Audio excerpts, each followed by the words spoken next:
Saudara, pleno rekapitulasi suara pemilu 2024 di berbagai daerah diwarnai kericuhan. Baik caleg maupun masa pendukung menilai rekapitulasi syarat dengan kecurangan. Pleno rekapitulasi suara pemilu 2024 Kabupaten Mapi, Papua Selatan, Selasa lalu diwarnai kericuhan. Masa pendukung caleg berusaha menyerang anggota BPD, komisioner KPU, dan aparat keamanan yang berjaga di kantor KPU. Sejumlah caleg yang tak puas dengan hasil pleno mengerahkan masa pendukungnya untuk menyerang anggota BPD maupun komisioner KPU Mapi. Untuk mengendalikan situasi, aparat melakukan tindakan tegas dengan melepas tembakan gas air mata. Demokrasi tanggal 14 sudah selesai, perhitungan sudah berjalan dengan situasi kita yang aman, yang baik. Kalaupun ada berbagai hal yang mereka merasa dikucurangi, ada mekanismenya.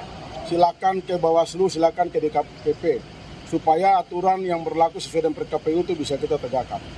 Jadi jangan menggunakan cara-cara yang seperti kemarin yang tidak beretika, mengganggu semua proses pemilu. Saya minta Kapolres kan untuk cerdas, cari para calegnya, datangi dia. Kalau dia masih main, tangkap dia. Aksi demonstrasi menuntut transparansi hasil pleno pemilu di Tambrau, Sorong, berujung ricuh. Polisi terpaksa menembakkan gas air mata untuk membubarkan massa. Mereka menuntut agar Bawaslu Papua Barat Daya lebih transparan dengan hasil pleno pemilihan umum pada Dapil Tambrau dan Maibrat. Polisi yang tiba di lokasi kerusuhan lalu berusaha menenangkan massa. Polisi juga sempat menangkap sejumlah orang yang diduga sebagai provokator.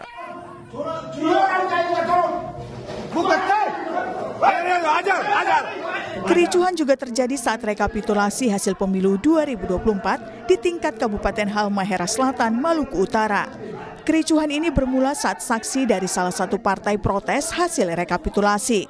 Saksi juga menuding hasil rekapitulasi tidak sesuai dengan form C1 dan plano.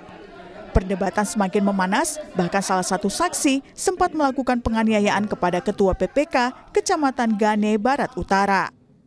Jika ada selisih maka harus di-cross-check.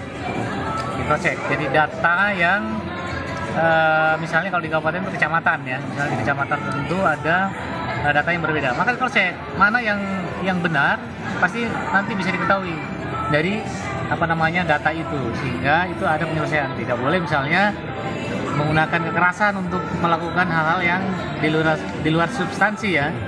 Jadi itu harus kita jaga bersama. Masa pendukung calon anggota legislatif DPRD mendatangi lokasi pleno rekapitulasi tingkat kabupaten yang berlangsung di Hotel Harper Cikarang, Kabupaten Bekasi, Jawa Barat. Masa meminta KPU Kabupaten Bekasi untuk menghentikan penghitungan suara di Kecamatan Pebayuran yang dinilai syarat dengan kecurangan. Badan Pengawas Pemilu atau Bawaslu Kabupaten Bekasi menyebut pihaknya telah menerima laporan dugaan tindak pidana pemilu dari pendukung salah satu calon anggota legislatif. Kalau dari Bawaslu pada prinsipnya ya kan kita menjalankan pleno ini berdasar sesuai dengan peraturan KPU. Nah, ketika ada terjadi permasalahan-permasalahan ya kita selesaikan di sini. Terlepas apakah kemudian dengan cara apa, tinggal KPU dengan saksi untuk mengkomunikasikan. Gitu. Pada prinsipnya kita kan bisa menyampaikan itu kepada KPU, itu bentuknya kan bahasa kita itu bagian dari rekomendasi gitu. Rekapitulasi hasil perolehan suara KPU berlangsung hingga 20 Maret 2024. Sudah semestinya semua hasil suara pemilu diperoleh secara jujur dan adil tanpa ada kecurangan. Tim Liputan, Kompas TV.